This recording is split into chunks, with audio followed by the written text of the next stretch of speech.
This is just a preview of our post show that we offer on Apple Podcasts. Married to the Devil by Lillian Lark. It is. I can't pull it up now. I think it's on KU. I'm not sure. But yeah. That's okay. Married to the Devil, Lillian Lark. It is a menage a trois. Okay. Nice. I'm going to start using that when it's only a throuple. I like that. Let's stop using. It's prettier. It's not a harem read if there's only 3 people. That's a menage a trois, okay? Yep. Let's use correct terminology. And I appreciate you saying contemporary instead of modern. You were tickling. Modern's only for art, right? No, modern is an actual era. Architecture. Oh, yeah, you're right. It's an era. You're right. Okay. There's the modern era, which ended in like the 50s or the 60s. So like anything today is contemporary. It's not modern. Yes. It's technically postmodern. So, yeah. Take that, libs. Okay. So the discussion, I've been thinking about this, okay? I've been thinking about this since I started doing the shorts, which I know you don't have time, but I think you would love. It's a very quick little thing. I think you would be really good at making short episodes too. The reason that I hate first person so much, I finally got my reasoning down, okay? And I did think about it. It's taken me a while. I know you're like, what is your reason? Oh, I have it for you, okay? Okay. Lay it on me. And honestly, like, you posted something in Discord about what's wrong with contemporary smut. What's wrong with book talk and smut and stuff like that. Which it's so good. It's a good video. I was listening to it while I was cleaning yesterday, and my husband was with me. He's like, what the hell? What are you doing now? Like, what is this about now? And I was like, oh, it's just commentary on contemporary literature and shit. So, my issue with first person is... And I started really thinking about it because I was listening to that content creator talk about Twilight. And how Twilight, Stephanie Myers has just blatantly come out and said that this is a self-fantasy. She is self-imposed. These characters are not original characters. These are people in her... Like, this is her inserting herself into a fantasy. Yes. That's why I fucking hate first person. Because I am reading someone else's fantasy. This is not for me. This is for someone else. If I'm supposed to put myself in the position of the character, first of all, there wouldn't be so many fucking fourth wall breaks like a goddamn Deadpool movie. Which every single one of... I hate that. It's so irritating. It's very irritating. I hate it. I hate it in literature. I think unless it's... If I'm reading a comic book... It's fine. It's has no place in smut or it shouldn't romance. Be in long form literature. That's what I'm calling it now, is long form literature. An article is short form, comic book is short form. I can't fucking speak. I'm sorry. I'm cursing a lot more because we're in the paid area. So suck it. But yeah, that's why I hate first person. I am now being inserted into someone else's fantasy. It's not my fantasy. If it were, then it would be written in second person. You like it would then become a choose your own adventure type thing. You know, have you ever read those where it's like you stumbled this way and like I love those. Yes. No, that's not how this is written. No. I don't need to... And here's another gripe about it. If I am reading from the perspective of the character, how does the character have all this insight into all the other fucking characters that they're dealing with? They don't. They shouldn't. That's not how perspective and perception works. No. This is how I know I'm neurodivergent. Okay. So, yeah, it bothers you more than it bothers... Yeah. But I think you've read a lot more than I have. But you see my point, right? Like, I do get your point. I get your point 100%. If you can't relate or you can't insert yourself into the character. And I don't necessarily someone want else's to do fantasy. that. Yeah. Like, you don't have to do that each time. But that's how it's written. But they are forcing you to, and you don't want that. Right. Got it. I think it's the forcing that's the problem for you. Well, I mean, and all the other things that are filtered into that. Like, it's just like logically, okay, I love my husband. I think I know my husband better than anybody else knows him, including your fucking husband. Okay? And that's saying something because they're almost practically the same guy. However, there is no way that I should be able to be in a situation and know exactly what he's thinking because of how the emotions are playing across his face. Like, I usually know when my husband's angry. Because, like, his face gets all scrunchy and then his beard gets all bushy. It's like a cat, you know, like the ridge on the back. Like, his beard just kind of tucks up. Fluffs out. And fluffs out. Like Dr. Robotic in the Sonic cartoon from, like, the 90s. You know, like, you get all bristly and stuff. That's my husband. You know? But that doesn't mean I know why he's fucking angry. Usually I don't. So I'm standing there going, why are you upset? Why are you angry? And I'm bothering him, which is making him more angry. I recognize that. But I need to know why he's angry. In these stories, how the fuck does this person know what the other people are being angry or upset or whatever about every single fucking time? They don't. Exactly. So why are they being written that way? That is what is irritating to me. I am not, like, I'd rather read in third person and have it play out like a fucking movie. Yes. Okay. Than read in first person and knowing there's no nuance. No, there's no mystery to anything because this bitch fucking knows everything. She can read everybody's mind. Yeah, I see that. And that's something I don't think about, but there's a lot of books out there like that. There's so many. And I think the problem that you're facing is it's easier. I know, it's fucking lazy. It's lazy. Well, yeah, I guess it's lazy, but if you are forced to pump out these books pretty quickly, you gotta cut some corners. Depends on who you are, I guess. Take a fucking writing class that pump out pretty quickly, and they're I mean, I only took one writing class in college. Okay, I took more English classes than I did writing classes, but I did take a writing class in college. These are things that a good writing teacher will point out to you. Okay. That can only help you become a better writer. Like, if you want people to come back for it, like, there's a reason that people fall off halfway through a series of 7 fucking books, because it's just rinse and repeat every single fucking time. Like, there are techniques and there's skills to be gained for anything that you do. Why wouldn't you want to make yourself better? It only adds value to whatever it is you're creating. I'm not trying to yuck people's yum. Like, if you want to write, but at least get a fucking editor before you decide to publish it and try to sell it to people. Stop giving me drivel. I think that's the problem. I think there's the lack of editing is the issue. Well, but the people that are claiming to be editors too aren't.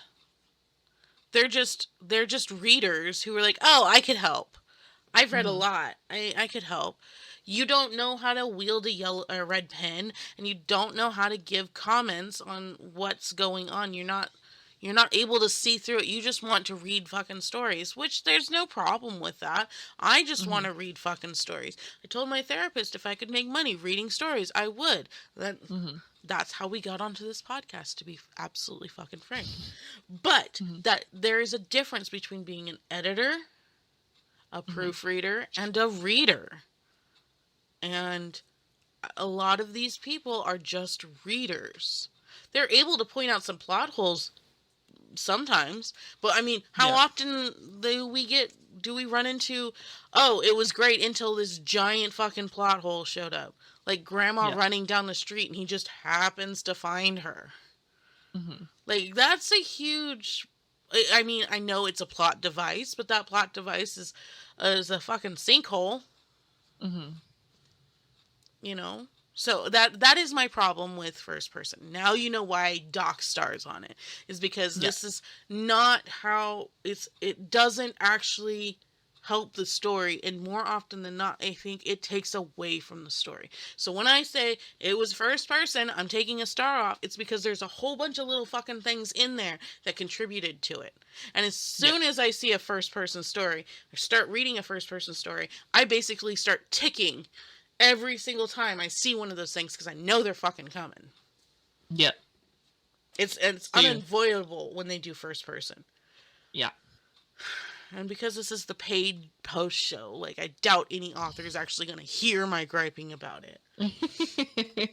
Although, but I'm sure, I have thought about... I've heard it before, though. I feel like that's, like, the number one complaint that people have. I don't see complaints about first person. Every time I bring up first person, like, in any of these Facebook groups or anything like that... Yeah. Everybody's like, I like it. It makes me feel like I can put myself in the story. I'm like, how? Are we reading the same fucking thing? Because your mind works differently than other people, I think. Well, yes, that's my perspective. That's my, that's how I'm perceived. Like, yes, there are probably 10 different ways that I would handle a situation differently than the person in the story. Mm-hmm.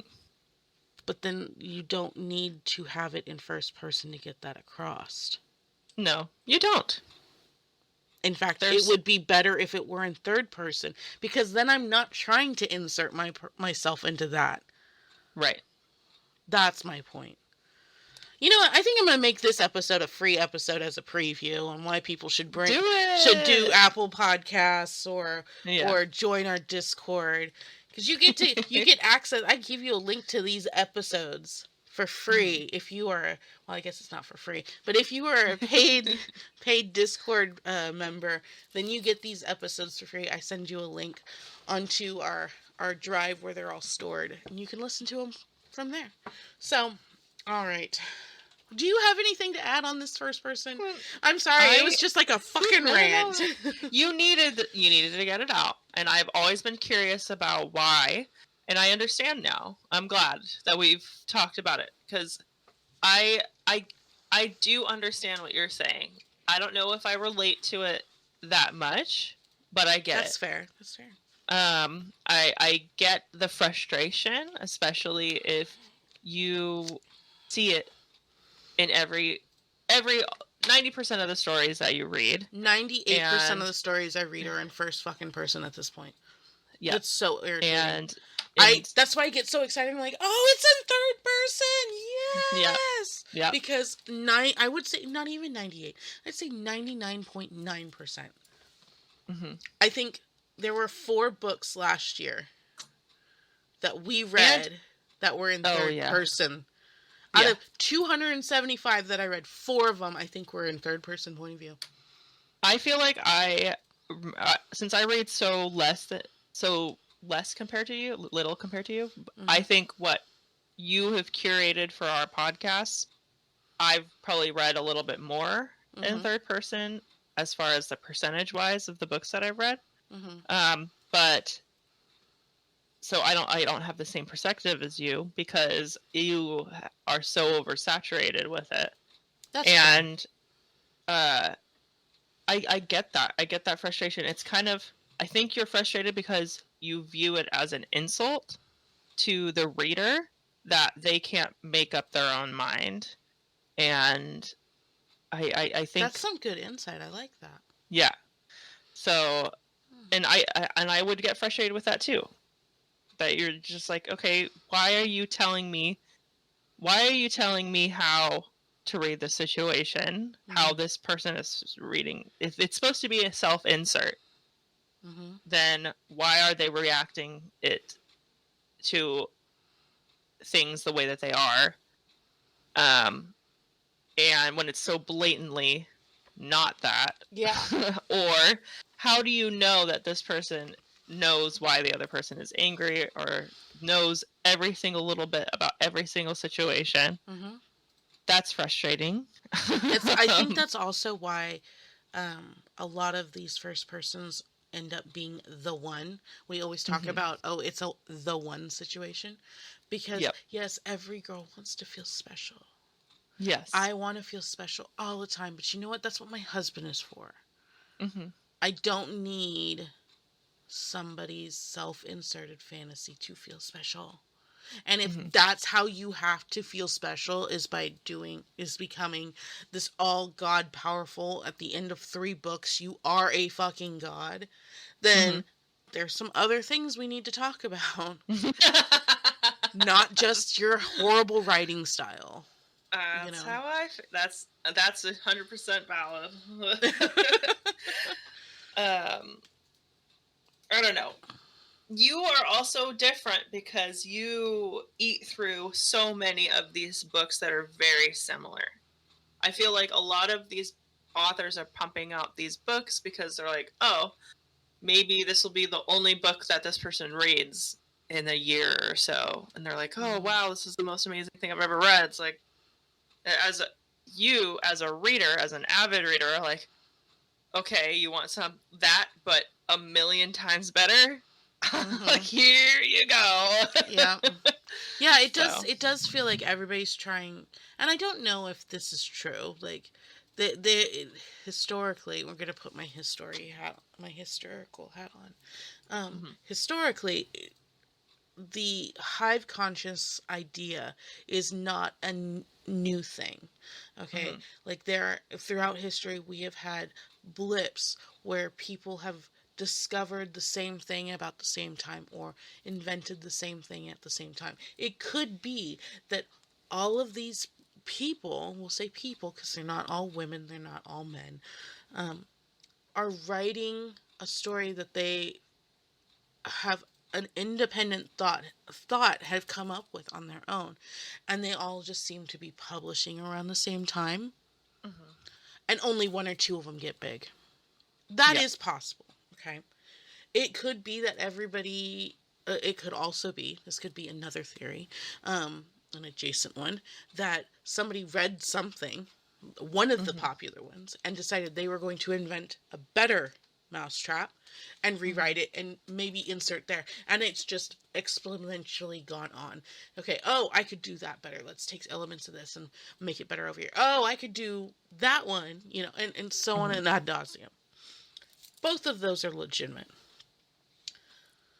We are at the point where everything feels like a copy of. Yep. Okay. And it's very hard to get away from that because that is what's selling, so everybody's going to try and do their own spin on it. Unfortunately, even the most popular will go back to the dreaded fucking ACOTAR. Did you see the article I posted in the Discord? You should go and look in the Discord. I will. Even fucking ACOTAR is a goddamn copy of Beauty and the Beast. Yeah. Howl's Moving Castle. And I think there's another one and I can't think of it. Cinderella, maybe? It's got Cinderella elements. Yeah. Yeah. All same, like, these are all stories that were at one point original that has become an amalgamation for this fucked up, like, popularized, fan crazy thing. And I know, when we started reading ACOTAR, then one of the first things I said to you, maybe not during the episode, but during my reading, was, I have read this story from somewhere else before. It's almost the exact same thing.